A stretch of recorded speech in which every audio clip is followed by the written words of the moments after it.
Sir అధికారంలోకి వస్తే ఎన్నికలకు ముందు ₹1 కూడా ఛార్జీలు పెంచమని చెప్పి మాట తప్పిపోవడాన్ని ఏ విధంగా చూస్తారు? 15,000 కోట్లకు పైగా భారాన్ని ప్రజల మీద మోపుతున్నారు సార్. దీన్ని ఏ విధంగా ఎదుర్కొంటారు? ఇంకా రానున్న రోజుల్లో పోరాటాన్ని ఏ విధంగా ముందుకు తీసుకువెళ్తారు?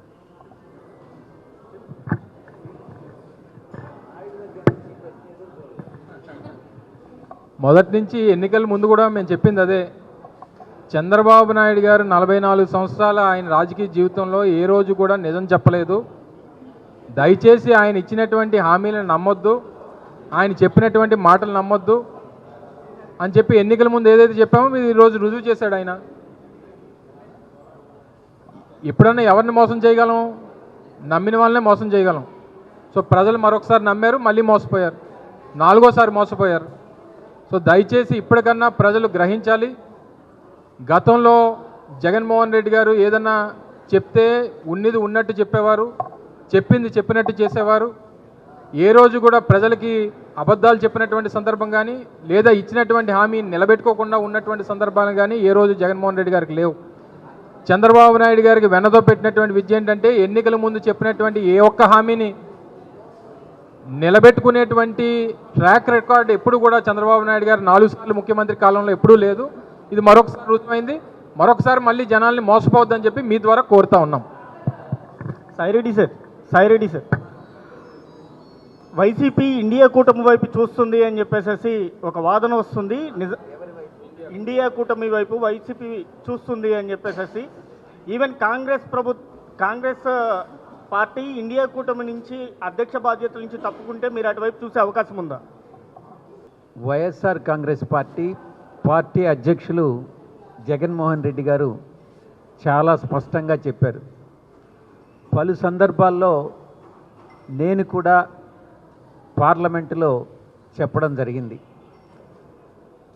మేము అటు ఎన్డీఏ సైడ్ కానీ ఇటు ఇండియా కూటమి పార్టీల సైడ్ కానీ మేము లేము, మేము న్యూట్రల్గా ఉన్నాం, స్పీకర్ గారి చైర్కి ఎదురుగా కూర్చొని ఉన్నాం, మేము ఇటు కాదు మేము న్యూట్రల్ అన్నటువంటి విషయాన్ని పదే చాలాసార్లు కూడా చెప్పడం జరిగింది. అదేవిధంగా ఇండియా పార్టీలో ఉన్నటువంటి కొన్ని లోపాలైతేనేమి, ఇటుపక్క ఎన్డీఏలో ఉన్నటువంటి పట్ల ఉన్నటువంటి విమర్శలైతేనేమి, వాటితో మనం అనుసంధానం కాకుండా మన వంతు ప్రజలకు మనం ఏం సేవ చేయాలి, ఆంధ్ర రాష్ట్ర ప్రయోజనాలే. ఎందుకనంటే మన రీజనల్ పార్టీ ఆంధ్ర రాష్ట్ర ప్రయోజనాలను కాపాడేందుకు అటు రాష్ట్రంలో కానీ అటు నేషనల్ లెవెల్లో పార్లమెంట్లో కానీ వైఎస్ఆర్సీపీ పోరాడుతుందే తప్ప ఏ కూటమిలో చేరేటటువంటి ప్రసక్తి లేదు అన్నటువంటి విషయం చాలా స్పష్టం చేయడం జరిగింది. సార్ వన్ మోర్, జమిలీ ఎన్నికలకి ఆల్రెడీ జేపీసీకి వెళ్ళింది. వైసీపీ స్టాండ్ ఏ విధంగా ఉండబోతుంది? జమిలీ ఎన్నికలు 1 కంట్రీ 1 నేషన్ 1 ఎలక్షన్ ఈ యొక్క బిల్లుని లోక్సభలో నేను ఇంతకు ముందు కూడా చెప్పాను, తప్పకుండా ఈ బిల్లును ప్రవేశపెడతారు అని చెప్పాను. తిరుపతి మీటింగ్లో కూడా నేను మళ్ళీ కూడా మరొకసారి మీరు కానీ గుర్తు తెచ్చుకుంటే 2027 ఆఖరిలో ఎన్నికలు వస్తాయని చెప్పడం జరిగింది. చాలామంది ఈ బిల్లు ప్రవేశపెట్టరు అన్నటువంటి వాదనను వినిపించడం జరిగింది. కానీ నేను మొట్టమొదటి నుంచి చెప్తానే ఉన్నాను, ఈ బిల్లును ప్రవేశపెడతారు అని. అదే రకంగా ఈ బిల్లును ప్రవేశపెట్టడం జరిగింది.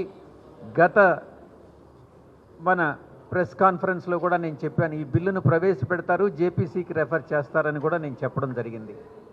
అదేవిధంగా జేపీసీకి రెఫర్ చేయడం జరిగింది. జేపీసీలో నేను కూడా ఒక మెంబర్నే. జేపీసీలో మనం ఏ నిర్ణయం తీసుకోవాలి, బిల్లు ఇంట్రొడక్షన్ సమయంలోనే మామూలుగా ప్రభుత్వం బిల్లుని ఇంట్రడ్యూస్ చేసినప్పుడు తర్వాత చూసుకుందాంలేనని ఎవరు అపోజ్ చేయరు. అటువంటిది ఈ యొక్క బిల్లుకి ఇండియా కూటమంతా కూడా ఇంట్రొడక్షన్ సమయంలోనే మూజువాణి ఓటుతో కాకుండా వాయిస్ డివిజన్ కోరి దాని మీద ఎలక్షన్ పెట్టడం జరిగింది. మీకు తెలుసు ఎన్ని ఓట్లు వచ్చాయి అనుకూలంగా, ఎన్ని ప్రతికూలంగా వచ్చాయి అన్నటువంటి విషయం. అంటే వివిధ రాజకీయ పార్టీల్లో కొన్ని రాజకీయ పార్టీలు తీవ్రంగా వ్యతిరేకిస్తుంటే కొన్ని రాజకీయ పార్టీలు దీన్ని సపోర్ట్ చేస్తూ ఉన్నాయి. ఈ నేపథ్యంలో జేపీసీ అన్నటువంటిది ప్రతి రాష్ట్రానికి వెళ్తుంది. ప్రతి రాజకీయ పార్టీ అక్కడ ఉండేటటువంటి రీజనల్ పార్టీస్ కానీ, నేషనల్ పార్టీస్ కానీ, స్థానికంగా ప్రతి రాష్ట్రంలో ఉన్నటువంటి నాయకుల మనోభావాల్ని, స్పీకర్ కానీ డిప్యూటీ స్పీకర్స్ వీళ్ళందరి మనోభావాల్ని తెలుసుకొని జేపీసీ రిపోర్ట్ని సబ్మిట్ చేయడం జరుగుతుంది. ఇంతకు ముందే రామ్నాథ్ కోవింద్ గారి రిపోర్ట్ని, చాలా డీటెయిల్డ్ రిపోర్ట్ని మీరు వెబ్సైట్లో కూడా చూడొచ్చు. ఆయన దాంట్లో ఉన్నటువంటి ముఖ్యమైనటువంటి అంశాలు, దానిలో ఉన్నటువంటి ఇబ్బందులు కానీ ప్రయోజనాలు కానీ అన్నిటినీ కూడా చాలా డీటెయిల్డ్గా చెప్పడం జరిగింది ఆ రిపోర్ట్లో. మళ్ళీ జేపీసీ కూడా తిరిగి అన్ని అంశాలని పరిశీలిస్తుంది. మన పార్టీ ఇంట్రొడక్షన్ వరకు మనకున్న ఆదేశాల ప్రకారం, మన పార్టీ అధ్యక్షులు ఇచ్చిన ఆదేశాల ప్రకారం మనం ఇంట్రొడక్షన్ స్టేజ్లో మనం అపోజ్ చేయలేదు. రేపు పార్టీ ఏ స్టాండ్ తీసుకోవాలి, వన్ నేషన్ వన్ ఎలక్షన్ అనే దాని మీద పార్టీ అధ్యక్షులు ఆలోచిస్తూ ఉన్నారు. ఆయన దగ్గర నుంచి ఆదేశాలు అందిన వెంటనే రేపు జేపీసీలో కానీ ఆ తర్వాత పార్లమెంట్లో కానీ దీని మీద పార్టీ వైఖరిని మనం బహిర్గతం చేస్తామని మీకు సందర్భంగా తెలియజేస్తా ఉన్నాను. సార్, ఒక విషయం, ఎన్నికల సందర్భంలో ఎన్నికల కంటే ముందు స్మార్ట్ మీటర్లు ఎక్కడైనా కనపడితే వాటిని నేలకేసి కొట్టండి, పగలగొట్టండి అని లోకేష్ మాట్లాడారు. ఎవరి విద్యుత్ వాళ్ళే తయారు చేసుకొని అవసరమైతే ప్రభుత్వానికే విద్యుత్ అమ్మేలా చేస్తాను, సంపద సృష్టిస్తానని చంద్రబాబు మాట్లాడారు. ఈ రెండు మాటలను పక్కదారి పట్టించి స్మార్ట్ మీటర్లు రైతుల మీటర్లకు కూడా బిగిస్తున్నారు. రెండో వైపు విద్యుత్ భారాన్ని ప్రజలపై మోపుతున్నారు. తండ్రి కొడుకుల మాటల్ని ఏ విధంగా చూడాలంట? నువ్వు లేట్గా వచ్చినట్టున్నావమ్మా అనిల్. ఆల్రెడీ నాయుడు అడిగాడు సేమ్ క్వశ్చన్. స్మార్ట్ మీటర్లకు సంబంధించి ఏ మీటర్లకు సంబంధించినన్నా ఏది చేసినా, తండ్రి చెప్పినా, కొడుకు చెప్పినా, ఎవరు చెప్పినా వాళ్ళు చెప్పినటువంటివి ఎన్నికల ముందు చెప్పినవి ఏవి నమ్మొద్దని చెప్పాం. వైఎస్ఆర్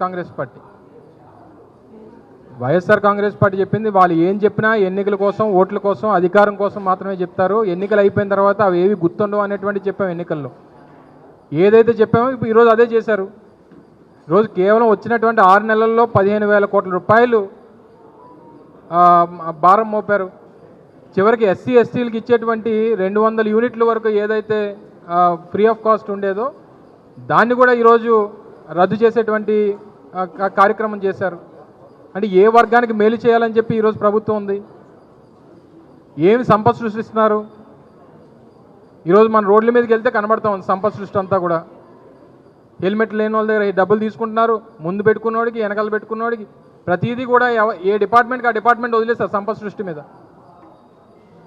వైన్ షాపులోనేమో బెల్ట్ షాపులు అమ్ముకుంటున్నారు, పోలీసులేమో రోడ్ల మీద కేసులు రాసుకుంటున్నారు, మైనింగ్ వాళ్ళేమో మైనింగ్ దీని చుట్టూ తిరుగుతూ ఉన్నారు. కొన్ని చివరికి సంపద సృష్టి ఏదైనా చేస్తున్నారంటే అది లేదు, ప్రజలకు ఏదైనా మంచి చేస్తున్నారంటే అది లేదు. ఈ 1వ తారీఖు నుంచి అనుకుంటా, 1వ తారీఖు నుంచి రిజిస్ట్రేషన్ ఛార్జెస్ పెంచుతున్నారు.